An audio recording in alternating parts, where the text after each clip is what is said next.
Now that we've looked at some of the basic types in PHP, such as strings and numbers, we're ready to start looking at some more advanced programming concepts, like arrays. And arrays are going to be extremely useful for us, and we're going to want to spend a little bit of time making sure you understand them. So if you don't get it right off the bat, just take a little time, watch the movie a second time to make sure you have a good foundation in what arrays are and how they work. Let's create a new work area for ourselves first of all. And we'll do that by doing a save as on our floats PHP, and we'll just make it arrays.php, also in our PHP sandbox area. And I'll change the title of it to be arrays. That way we'll always have this to refer to as well. And I'll go ahead and get rid of all of those lines of code so we're ready to start. Now, you can think of an array like a series of variables that we can assign values to. Or maybe it's more helpful if you even think of it like an expandable file folder where you can put data in each of the pockets. There are no limits to how many pockets it can have, at least none that you'll need to worry about. And a pocket can contain anything that a variable can contain, a string, a number, or even another array.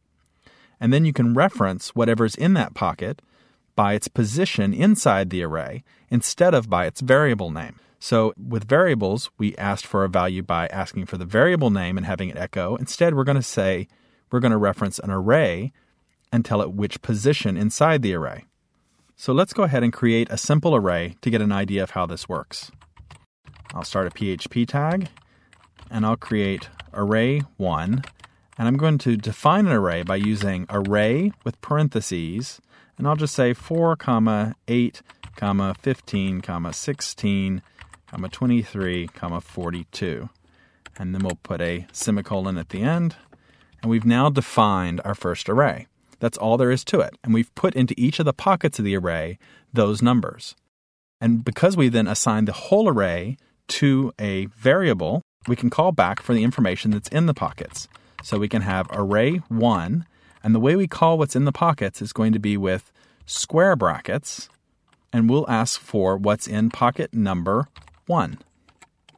I'll put a semicolon at the end, and of course we'll need to echo that out to the browser. So let's see what that gives us. I'll save that file, switch back to our browser, and let's load up the arrays page we just created. And it gave us 8. Now wait a minute. If you go back and look, 8 is what we thought was in our second pocket. And that brings up a very important, essential part of arrays that we have to always keep in mind. Arrays are numbered starting from 0. The first pocket is 0. The second pocket is 1. So it'll take a little bit of getting used to if you haven't worked with arrays before, but that's always how it's going to work. The first pocket is 0. So if we actually ask for what's in that first pocket by putting 0 there, and we come back and reload it in our browser, you'll see we get 4, as we expected. So this is really essential. You really want to make sure you just drill this into your head, write it down somewhere, put a Post-it note on your computer if you have to, but the first pocket in an array, the first item in the array, the first value, is always going to be referred to as being 0. Now, as I said, we can put all sorts of value into our arrays, so let's go ahead and create something that's a little crazier now. Let's say we're going to create array number 2, and that array is going to be defined as an array, and inside it we'll put 6, and the word fox, and the word dog, and let's make another array inside. Why not? X, and Y, and let's make the last one be Z. And you'll want to make sure that if you have several arrays nested that you have the right number of parentheses around it. You'll see that TextMate helpfully gave me the closing parentheses, but you'll want to make sure that all the starting and ending parentheses match. And then I've got the semicolon at the end. And the very last thing I need to do is echo that array back. So this is going to be array number 2. And this time, let's ask for what's in pocket number 2. And if you stop and think about it, you can look at the array above and guess which value it's going to give me. Let's go back to our browser. We'll reload it, and it gave me back dog. And that's exactly what we would expect. So what if we'd instead asked the array to give us what was in pocket number 3? Let's try it. We'll do save. And when we reload it, it comes back and says, hey, it's an array. It doesn't give us any of the values inside the array. It gives us the array itself. So we could then take that array and assign it to a variable and work with it if we wanted to. If we want to get what's inside of that array within the array, we can do that by putting a second set of brackets around it. So let's say this time we want to get back what's in pocket number 1. And you know which one that's going to give us. We'll save it. We'll go back. We'll reload it. And sure enough, it gave us the Y. So what it did was it echoed back from array number 2, the third pocket, which was another array, and then got the first pocket, which was Y, and returned that back to our browser. So you can see how we can start calling things that are inside arrays. Now we can also put things into pockets in the same way. Let's say that instead of dog, we wanted to have cat. We can then say set array 2 pocket number 3 equal to, and we'll just make it the string cat. And now, if we ask it to echo back to us what's in that pocket,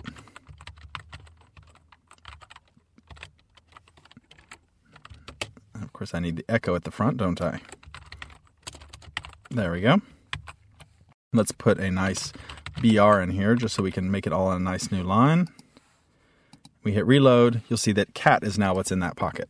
So we can start to put information in and out of arrays, pull it out when we need it, and then we can take this whole long string of information and assign it to one single variable. And that's the power of arrays. The other thing that's powerful about arrays is that they're kept in the same order unless we change it. So the first pocket will always be what we put in the first pocket, and the second pocket, and so on.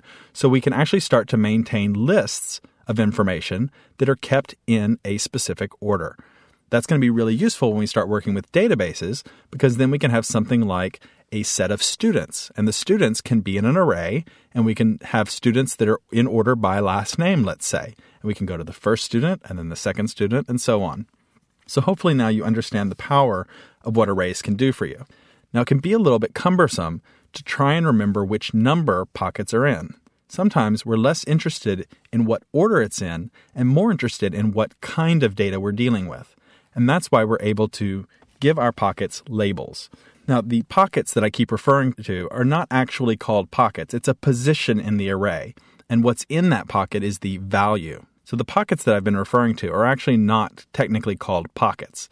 They are positions in the array. And what's at each position is a value. We can actually assign a key to that value. So that works like a label. So think back to our file folder for a second and imagine that instead of just having information in a certain pocket, imagine that we put a label on the top of that pocket that said what was inside of it. Let's say we had a file folder full of our bills. We could have our phone bill in one, our electricity bill in another, and we could label it according to each one. And then instead of asking for that information to come back to us according to which pocket it's in, we could say retrieve my phone bill, and it would pull the phone bill out of that position, and you could work with it.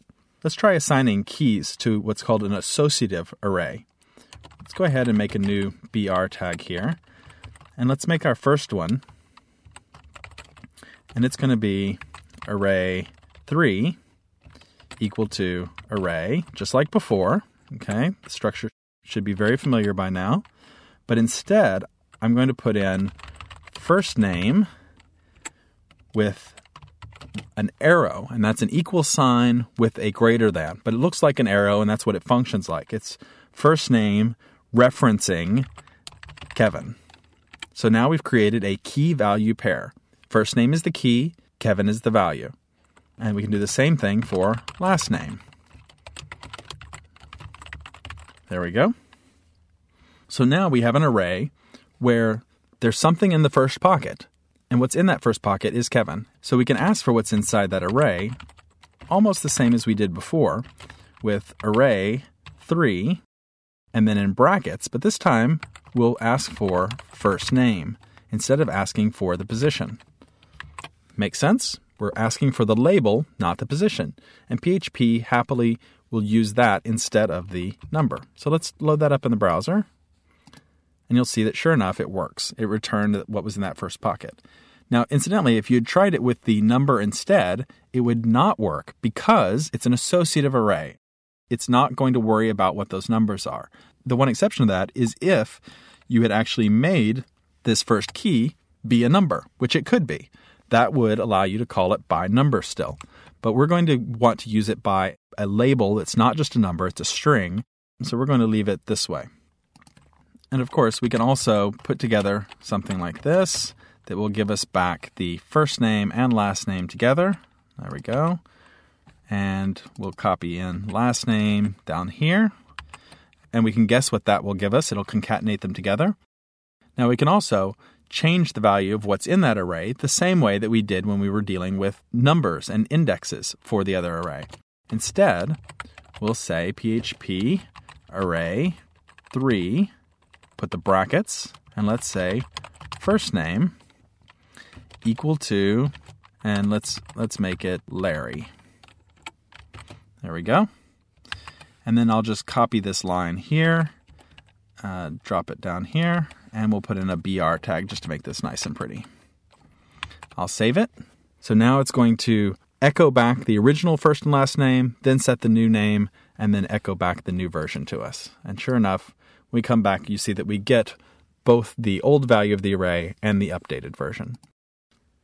There's one last tip that I want to give you about arrays before we look at array functions, and that is that if you want to see what's inside an array, there's one nice, really easy way to do that, and this is really helpful in debugging. You remember when we asked for array number 2, and we asked it what was in pocket number 3, and it gave us back something that just said array, and we didn't think that was very helpful to us. If we instead issue the command print_r, and that's for print readable, and asked for it to give us array number 2 in that form, the whole array that we came up with earlier. And I'll save it and reload it. You see it comes back and it gives us the contents in a readable form. And even better, if we go ahead and put the pre-tags around it, which is an HTML command that says don't apply any formatting, actually, render it as it comes out with all the spaces and everything in there. And then we come back and reload it. That way we'll get an even better look of what's inside our array, and that can be really powerful and helpful when we're debugging. But now that we have the fundamentals of arrays down, we're ready to look at what some array functions can do for us so that we can start to manipulate them and work with them and get the most out of them.